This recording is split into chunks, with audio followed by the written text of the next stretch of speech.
Assalamualaikum warahmatullahi wabarakatuh.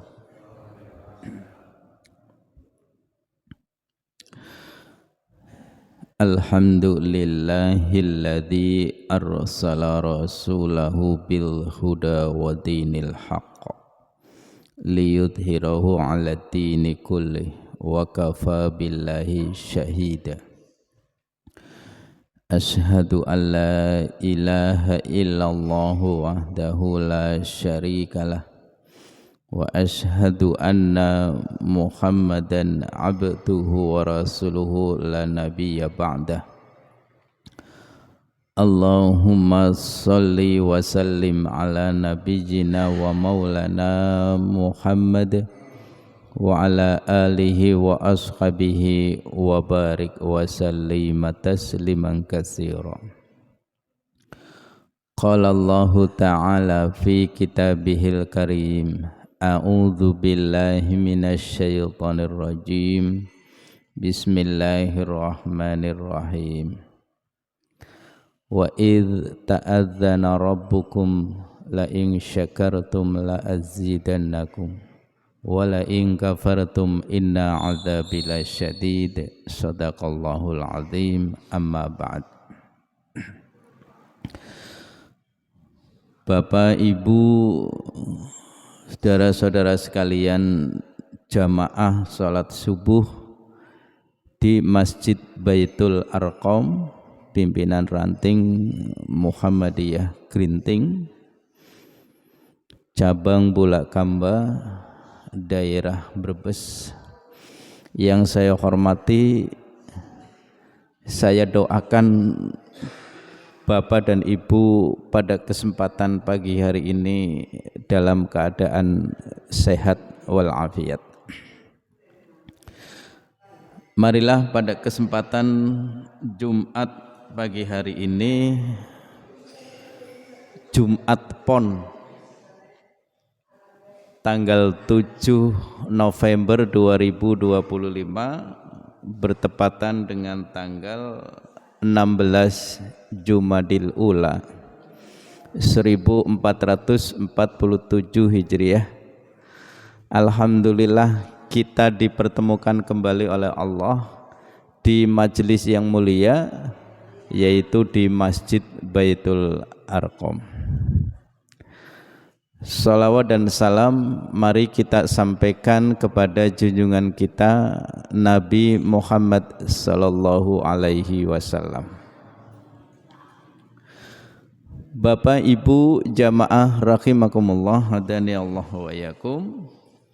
Setelah dua pertemuan pada Jumat yang lalu kita membahas perihal tentang masalah harta dan anak menurut Al-Quran dan Sunnah. Kemarin sudah kita sampaikan setidaknya ada 5 ya, perihal tentang masalah harta dan anak.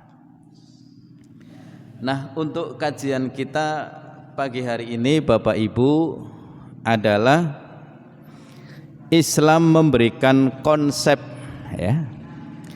Islam memberikan konsep cara mendidik anak seperti Luqman mendidik putranya. Nah, ini yang insya Allah akan kita kaji.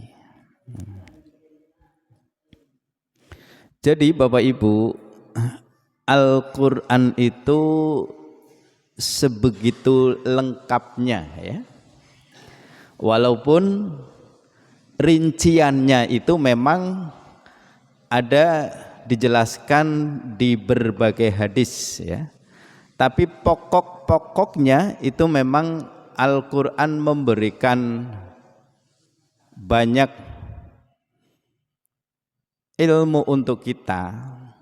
Salah satu di antaranya adalah tentang konsep pendidikan yang disampaikan orang tua kepada putra dan putrinya, seperti yang pernah disampaikan oleh Luqman ya. Bapak Ibu jamaah rahimakumullah, sebelum kita sampai kepada persoalan tentang bagaimana cara orang tua mendidik putra-putrinya, lebih dahulu saya menyampaikan bahwa hal seperti itu diabadikan dan digambarkan oleh Allah di dalam Al-Quran surah Luqman, ya. Di dalam Al-Quran surah Luqman, yaitu surat yang ke-31 juz 21. Semua ada 34 ayat, ya. Surat Luqman itu terdiri atas 34 ayat. 7 ayat diantaranya ini khusus menyampaikan perihal tentang nasihat Luqman terhadap putranya, ya. Dari ayat 12 sampai dengan ayat 19, ya. Dari ayat 12 sampai ayat 19 itu ayat-ayat yang menerangkan tentang bagaimana Luqman memberikan pendidikan terhadap putranya. Nah, kemudian Luqman itu siapa, Bapak Ibu, ya? Menurut Ibnu Katsir, nama lengkap Luqman itu adalah Luqman bin Unaqo bin Sadun. Itu nama lengkap dari Luqman. Sebenarnya nama Luqman itu sangat singkat, ya, Luqman itu, ya. Tapi kemudian bin Unaqo bin Sadun. Luqman itu adalah putra dari bibi Nabi Ayub alaihi salam. Ini menurut Ayoqi Abu Khalil. Jadi Luqman ini adalah putra dari bibinya Nabi Ayub alaihi salam. Jadi Nabi Ayub itu punya bibi, lah bibinya itu punya anak namanya Luqman. Luqman itu hidup pada masa Nabi Dawud alaihissalam, yaitu di kota Ramallah dekat Baitul Maqdis, Palestina. Luqman mendapatkan sebutan Al-Hakim. Bapak Ibu sudah sering mendengar bahwa Luqman itu mendapatkan satu julukan, yaitu Al-Hakim. Sampai kemudian sering orang mengatakan Luqmanul Hakim, ya. Jadi sebenarnya nama Luqman itu sendiri Luqman, tapi mendapat gelar, mendapat sebutan Al-Hakim, sehingga kalau disambung itu menjadi Luqmanul Hakim. Apa arti dari Al-Hakim? Bijaksana. Jadi Luqman itu saking bijaksananya sehingga kemudian mendapat gelar Al-Hakim.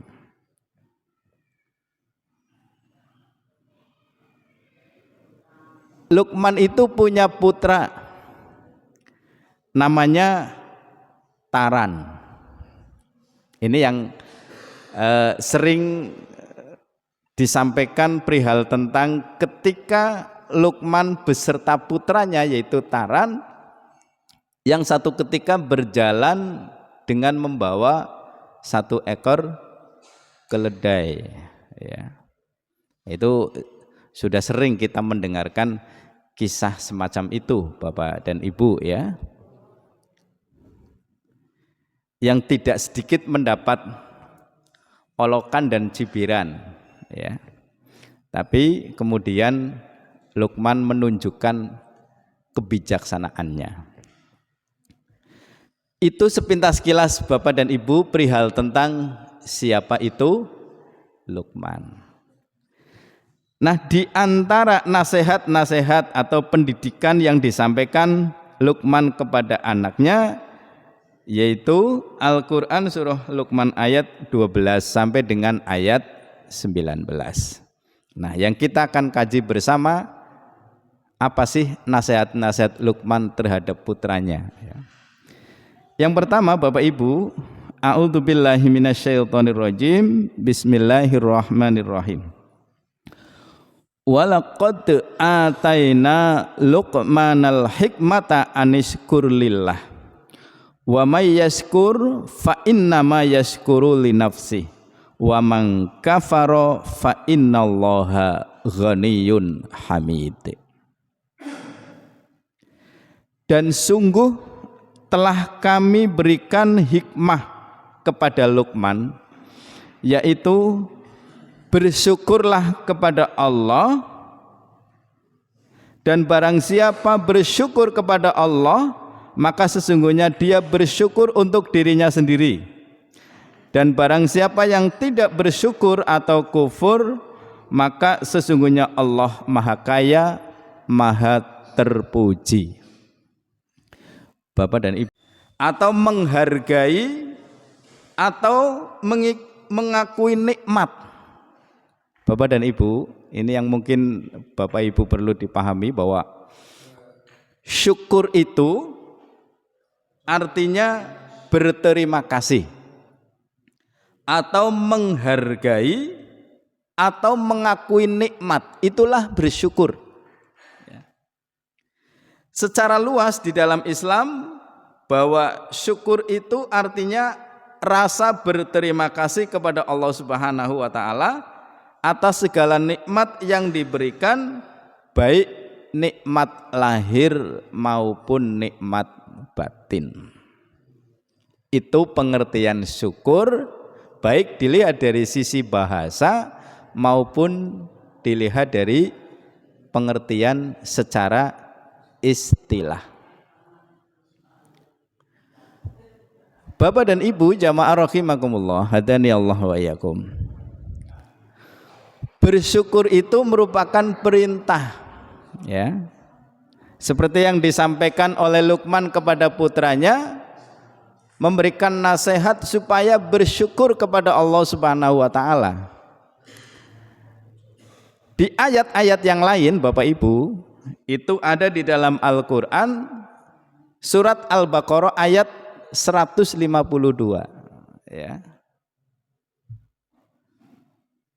Washkuruli wala takfurun, fadhkuruni adzkurkum washkuruli wala takfurun. Fadhkuruni adzkurkum, maka ingatlah kepadaku. Fadhkuruni adzkurkum, maka Allah pun akan mengingat kamu. Bapak dan Ibu, kepengin kita diingat oleh Allah?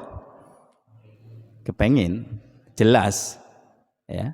Kalau kita diingat oleh Allah, kita mendapat perhatian dari Allah, ya. Orang yang diingat itu adalah orang yang mendapatkan perhatian, ya. Kalau kita mendapat perhatian dari sesama manusia saja, kita senang, kita bergembira, mendapat perhatian. Ketemu disapa, lagi dalam keadaan galau ngerti Bu? Ya, lagi dalam keadaan cemas, ya. Lalu ada yang memperhatikan kita. Kenapa kamu kok kayak kurang semangat, gitu ya? Itu namanya galau, kurang semangat, cemas, bingung. Itu yang dinamakan dengan galau, ya. Saking bingungnya, gelas yang ada di depan pun dijejak, Iya Bu.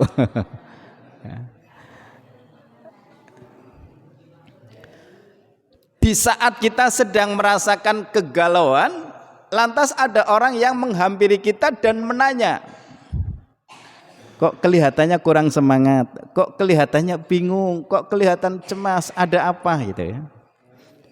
Oh iya, saya ini lagi ada masalah ini gitu ya. Orang mendapatkan perhatian saja itu sudah senangnya bukan main. Tapi coba Bapak Ibu dicuekin gitu ya. Ini bahasa Jakartanya itu dicuekin. Kalau Bapak Ibu kemudian dicuekin, kira-kira gimana Pak Bu? Hidupnya senang enggak? Ya. Iya, enggak senang. Hidup dicuekin gitu ya. Jenengan lagi ngumpul, lalu kita datang, orang yang ngumpul itu bubar. Itu namanya dicuekin ya. Ya. Lagi ngumpul-ngumpul, ngobrol-ngobrol, begitu kita datang, dia terus bubar. Itu namanya dicuekin. Nah kalau nggak dicuekin kan mesti dipanggil, fulan sini, ayo bergabung, ngopi bareng, medang bareng. Ya, itu namanya memperhatikan orang. Tapi kalau kemudian ketika datang dia malah bubar, itu yang dinamakan dengan mencuekin. Nah orang dicuekin itu sangat tidak enak.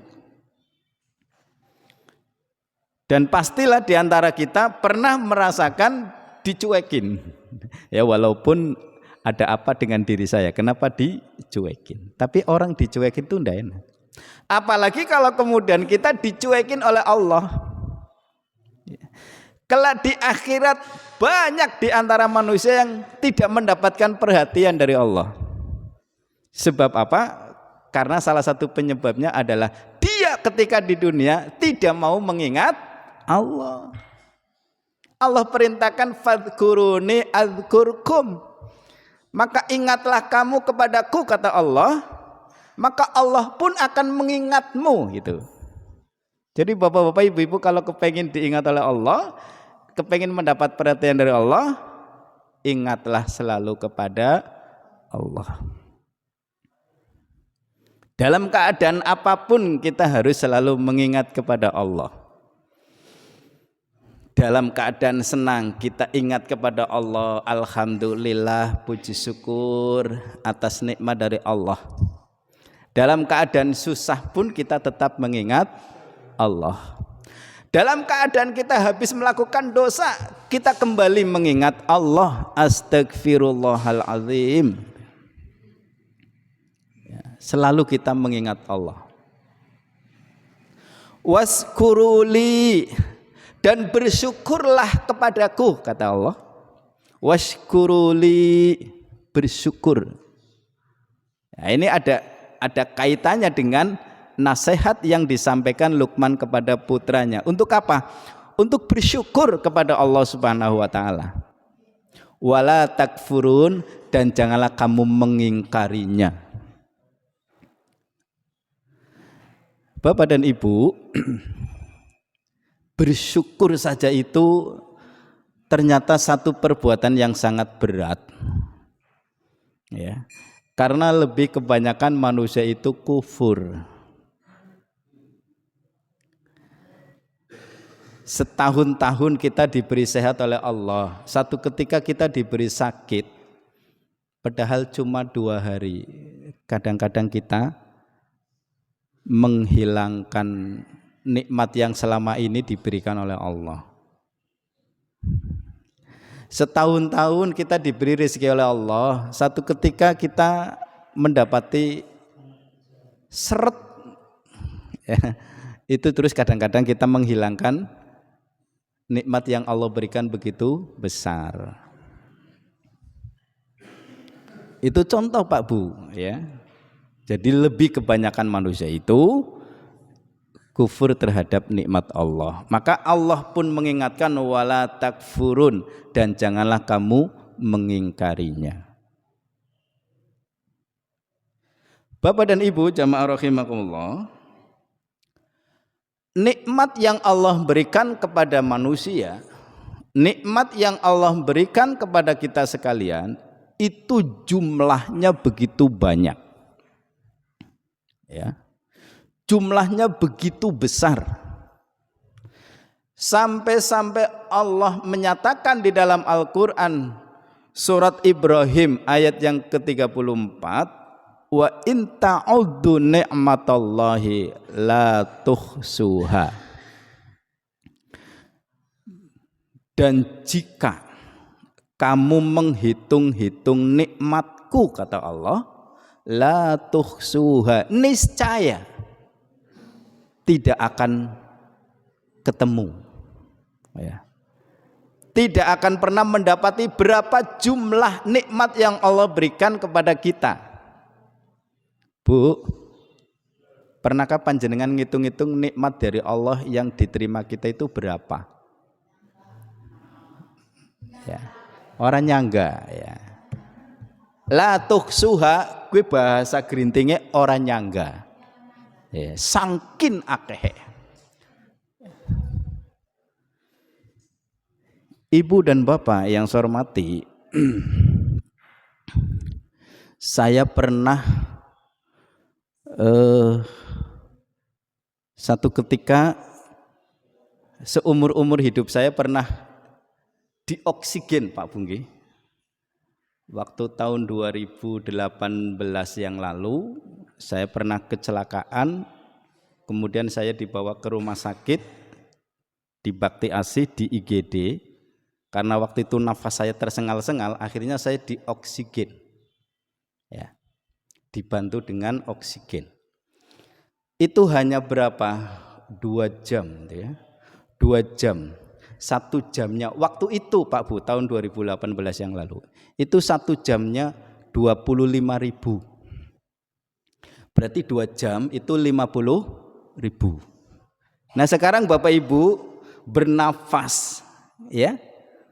Kalau 1 hari 24 jam, 24 jam kali 25.000, itu ngitungnya tahun 2018. Sudah berapa Pak Bu? Ya. Dan itu dikali dalam 1 minggu, dikali dalam 1 bulan, dikali dalam 1 tahun. Sudah berapa banyak duit yang dikeluarkan hanya gara-gara untuk membantu supaya nafas kita longgar. Itu baru 1 saja itu, ya. Nah kemudian Bapak Ibu, ada satu cerita, ya, orang itu gagahnya luar biasa, tapi satu ketika dia mendapatkan penyakit berupa gagal ginjal, ya, sehingga dalam 1 pekannya, dalam 1 minggunya, paling tidak 2 kali dia harus cuci darah. Ternyata ongkos cuci darah itu mahal Pak Bu, mahal. Kalau dalam 1 minggu saja sudah 2 kali cuci darah, berapa dalam 1 bulan, berapa dalam 1 tahun. Untungnya pemerintah membantu dengan BPJS. Dan hidupnya sudah ketergantungan dengan cuci darah. Orang kalau sudah gagal ginjal, konon kalau kepengen ginjalnya normal kembali, itu harus cangkok ginjal. Kira-kira berapa harganya ginjal? Cangkok ginjal. Harganya mahal mbu apa? Ari barange ana. Nggih. Kalau barangnya ada, betapapun mahalnya pasti banyak orang yang berani. Pak Bu, kita itu diberi oleh Allah itu 2 ginjal, ya. Nah, kedua-duanya itu memang harus berfungsi. Nah, kalau kemudian ginjal kita rusak, maka harus diganti, namanya dicangkok. Masalahnya bukan hanya mahalnya, tapi cari ginjal itu juga susah. Kira-kira ning Nirmala ana Tidak ada. Atau di toko-toko besar lah itu, tidak ada. Ya. Tempat-tempat belanja itu tidak ada. Itu. Ini satu contoh Bapak Ibu, betapa besar nikmatnya Allah yang diberikan kepada manusia. Dan itu baru dalam sebatas organ tubuh yang kita rasakan manfaatnya. Ya. Makanya betul kalau ada kemudian orang mengatakan sehat itu mahal. Ya. Sehat itu mahal. Makanya kalau kita diberi sehat oleh Allah, bersyukurlah. Bapak dan Ibu jamaah rahimakumullah, hadani Allah wa yakum. Dengan kenikmatan, ini kita lagi bicara perihal tentang bersyukur Bapak Ibu ya. Seperti yang disampaikan oleh Luqman kepada putranya, dan kita pun hendaknya untuk mengikuti jejak yang disampaikan oleh Luqman. Pernahkah kita menyampaikan kepada putra-putri kita bahwa anak-anak kita supaya pandai bersyukur kepada Allah? Biasanya Bapak Ibu, kita memberikan rasa syukur kepada anak-anak kita itu pada persoalan makan. Biasanya ya. Bocah dikongkon mangan angel lepor gitu ya. Engkau dong diwen panganan pisang kalah. Kadang-kadang orang dipangan kabeh banyak disisakan. Baru kita kemudian ngomong, kamu itu harus bersyukur. Kita masih bisa makan walaupun dengan lauk pauk apa misalkan begitu. Coba kamu lihat itu di Palestina. Silakan kamu lihat itu di Gaza. Banyak anak-anak kecil yang berlarian hanya untuk berebut makanan. Tidak sedikit pula dari mereka yang kemudian tidak sampai ke pusat dapur umum sudah keburu ditembak sama tentara Israel. Ya. Ada seorang bapak-bapak yang berlarian ketika datang bantuan, mau berebut bantuan, belum sampai ke tempat yang dituju sudah keburu ditembak. Sementara anaknya nunggu bapaknya pulang bawa makanan. Ya, kita kan kemudian sering memberikan gambaran kepada putra-putri kita. Kita harus bersyukur kepada Allah. Ya, tuh lihat di Palestina kan seperti itu. Nah itu boleh kita memberikan gambaran-gambaran seperti itu supaya apa? Mereka itu mau bersyukur kepada Allah. Nah Bapak Ibu jamaah rahimakumullah, sebegitu besarnya nikmat yang Allah berikan kepada kita, sampai kemudian kita tidak boleh mendustakan nikmat yang Allah berikan. Tidak boleh mendustakan. Ya. Sekalipun kebanyakan manusia itu ya mendustakan nikmat dari Allah. Di dalam Al-Quran surah Ar-Rahman Bapak Ibu, surat Ar-Rahman itu ada 31 ayat. Mohon maaf, ada 78 ayat. Ya. Dari 78 ayat surat Ar-Rahman itu ada di antara ayat-ayat yang bunyinya sama. Dari ayat 13 sampai dengan ayat 77. Itu ada 31 ayat. Nggih Pak Bu nggih? Apa bunyinya Pak Bu? Fa bi ayyi ala'i rabbikuma tukadziban. Bapak Ibu kalau ditanya, Bu, Pak, panjenengan sudah hafal dengan Al-Qur'an? Alhamdulillah sudah. Surat apa Pak Bu? Surat Ar-Rahman. Saya di surat Ar-Rahman itu alhamdulillah hafal 31 ayat. Pentolan. Apa ayat yang Bapak Ibu hafal? Fa bi ayyi ala'i rabbikuma tukadziban. Dibaca sampai 31 kali. Itu jenengan hafal. Ya namanya hafal 31 ayat di dalam Quran surah Ar-Rahman. Fabi ayyi ala'i rabbikuma tukadziban. Dan nikmat dari Tuhanmu manakah yang engkau dustakan? itu disampaikan oleh Allah berulang-ulang. Ya. Jadi ada pesan yang tersimpan di sana bahwa kita tidak boleh mendustakan nikmat yang Allah berikan. Tidak boleh mendustakan sekecil apapun.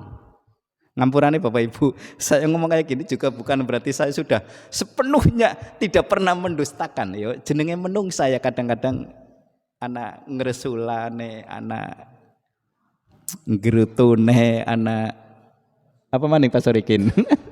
Yang ngresulane, ngerutune terus ya, ngenes apa ya? Ngenes. Padahal kita diingatkan oleh Allah, fabi ayyi ala'i rabbikuma tukadziban. Nikmat dari Tuhanmu manakah yang engkau dustakan? Kemudian Bapak Ibu, oleh Allah tidak cukup di surat Ar-Rahman. Ada lagi, yaitu Quran surah An-Najm. Surat An-Najm ayat yang ke-55. Fabi ayyi ala'i rabbikuma tatamaro. Ya. Saya mendapati ayat-ayat seperti ini Bapak Ibu, itu tatkala saya membaca Al-Qur'an. Sehingga kemudian ketika saya membaca kok ada ayat yang sama ya, hampir mirip. Nah, itu saya ambil. Oh, ternyata ayat ini ada hubungannya pula dengan ayat yang lain. Di satu sisi Allah mengatakan fabi ayyi ala'i rabbikuma tukadziban, di sisi lain Allah mengatakan fabi ayyi ala'i rabbika tatamaro. Nikmat dari Tuhanmu yang manakah yang engkau ragukan? Nah, kalau tadi dustakan, kalau ini ragukan. Banyak orang-orang manusia itu meragukan dengan nikmat Allah, meragukan. Contoh yang paling gampang, Bu, jenengan kalau diberi uang oleh suami, kira-kira apa yang diucapkan, Bu? Alhamdulillah. Nah, kue alhamdulillah mantep apa goyang? Mantep, mantep ya. Ya.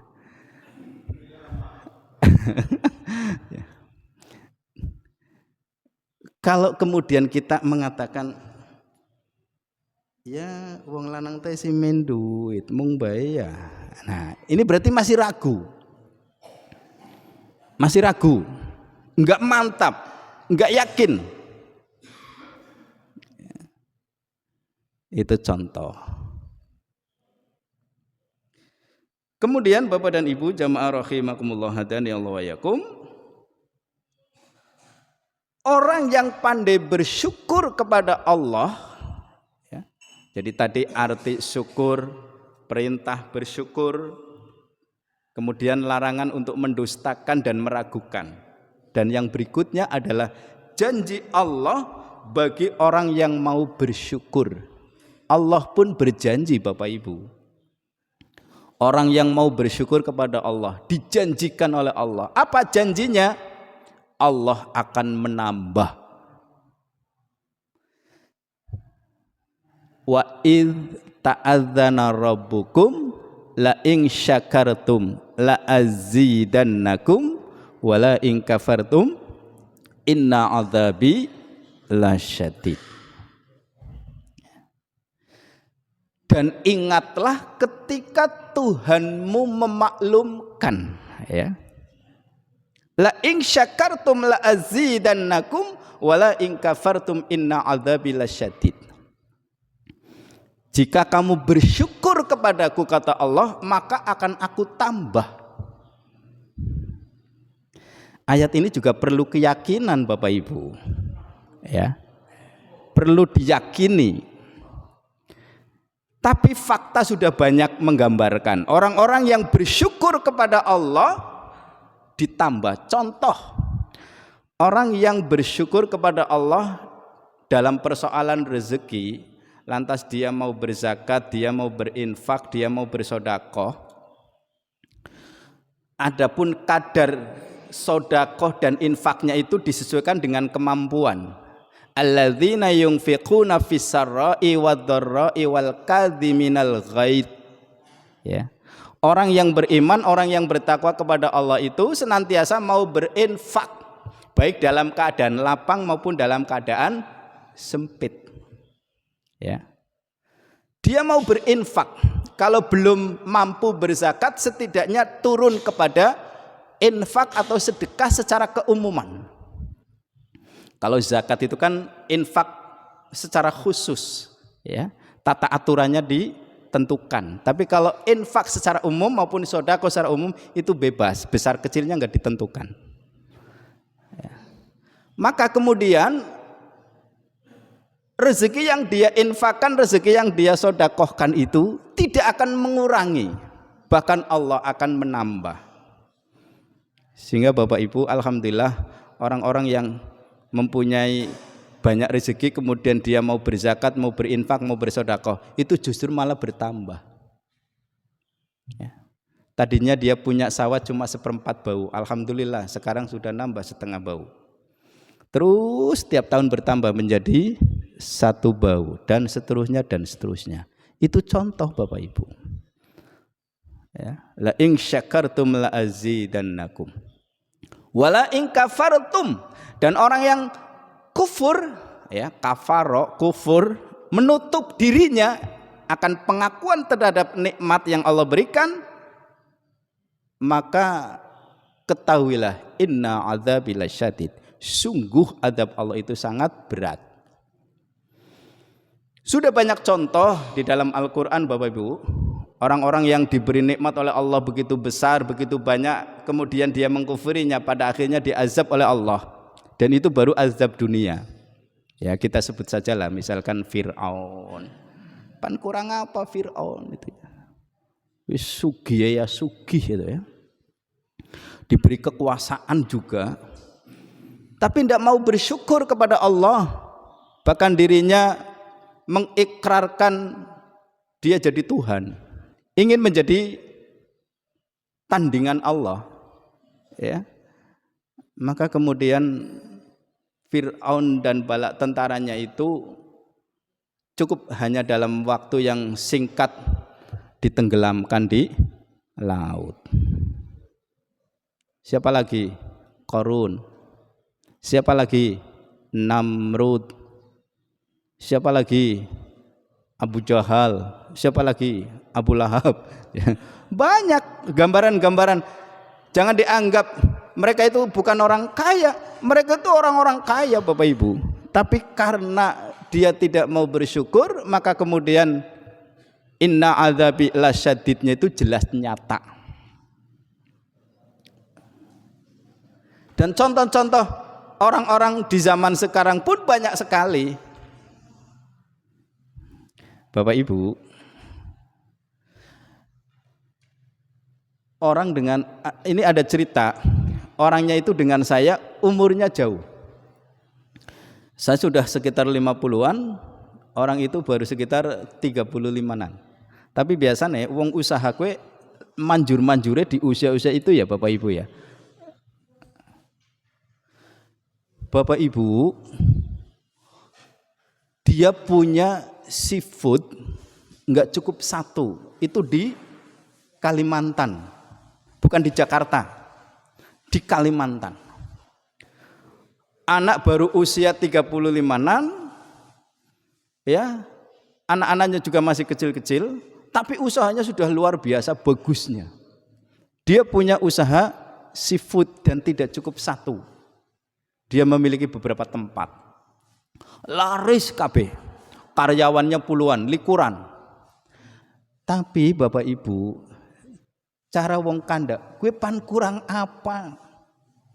Bojone ayu, anak-anaknya sehat-sehat, usahanya maju. Ya. Tapi karena tidak bersyukur kepada Allah, apa tidak bersyukurnya Bapak Ibu? Dia terjebak judi online. Wong bermain judi kuwi pan apa sih? Ya Bu. Berarti kan kepengin oleh akeh maning. pasang 100 kepengin oleh 1 juta. Nggih Pak Bu. Ya. Makanya anggar judi online awal-awalnya itu banyak yang berhasil. Dan itu sebagai umpan. Biar orang itu merasa apa? Merasa gut-guten gitu ya. Nah akhirnya Bapak Ibu tidak dirasa dia sudah terjebak dengan judi online.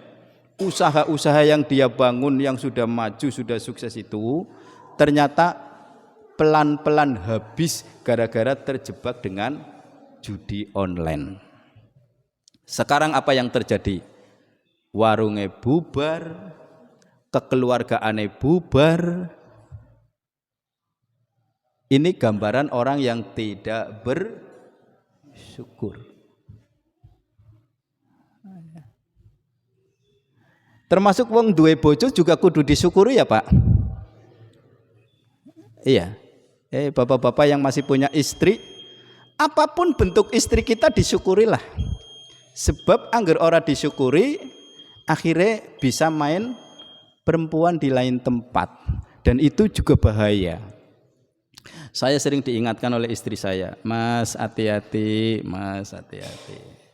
Insyaallah hati-hati. Itu Pak Bu ya. Baik, yang terakhir, sebegitu beratnya orang untuk bisa bersyukur kepada Allah sampai kemudian Rasulullah itu mengajarkan satu doa untuk kita supaya kita menjadi orang-orang yang pandai bersyukur Bapak Ibu. Di dalam hadis yang diriwayatkan oleh Abu Dawud, Ahmad An-Nasai dan Al-Baihaqi, Rasulullah mengajarkan doa kepada kita. Insya Allah Bapak Ibu sudah hafal dengan doa itu. Allahumma a'inni ala dzikrika wa syukrika wa husni ibadatik. Pendek doanya Pak Bu. Udah hafal Bu? Hafal ya? Allahumma a'inni ala dzikrika wa syukrika wa husni ibadatik. Ini dibaca di setiap habis salat fardu. Setelah membaca Allahumma lamani'a lima a'taita wala mu'tiya lima mana'ta wala yang fa'udhal jaddi minkal jaddu. Itu saya pelajari dari wirid dan zikir menurut tarjih. Ya. Allahumma a'inni ala dzikrika. Ya Allah, jadikan hamba orang yang senantiasa selalu ingat kepada Allah. Kan tadi ayatnya kan fadkuruni adzkurkum. Nah, kita diajarkan oleh Rasulullah untuk apa? Selalu ingat kepada Allah. Ya, Allahumma a'inni ala dzikrika wa syukrika, dan selalu bersyukur kepada Engkau. Wa husni ibadatik, dan bagus di dalam melaksanakan ibadah. Allahumma a'inni ala dzikrika wa syukrika wa husni ibadatik. Hadis diriwayatkan oleh Abu Dawud, Ahmad An-Nasai dan Al-Baihaqi. Bapak Ibu jamaah rahimakumullah, itulah di antara poin yang disampaikan oleh Luqman terhadap putranya supaya kita menjadi orang-orang yang bersyukur kepada Allah Subhanahu wa taala. Insyaallah nanti Jumat depan kita akan mempelajari kembali apa nasihat yang disampaikan Luqman kepada putranya yang lainnya. Itu pada ayat Luqman yang ayat yang ke-13 insyaallah pada Jumat yang akan datang. Demikian Bapak Ibu, mudah-mudahan apa yang saya sampaikan ada manfaat dan mudah-mudahan ilmu yang saya sampaikan bisa dipahami dan memberikan peningkatan iman dan ketakwaan kita kepada Allah Subhanahu wa taala. Amin ya rabbal alamin. Subhanallah wa bihamdika asyhadu alla ilaha illa anta astaghfiruka wa atubu ilaik. Nasrum minallah wa fathun qarib wa basyiril mu'minin. Wassalamualaikum warahmatullahi wabarakatuh.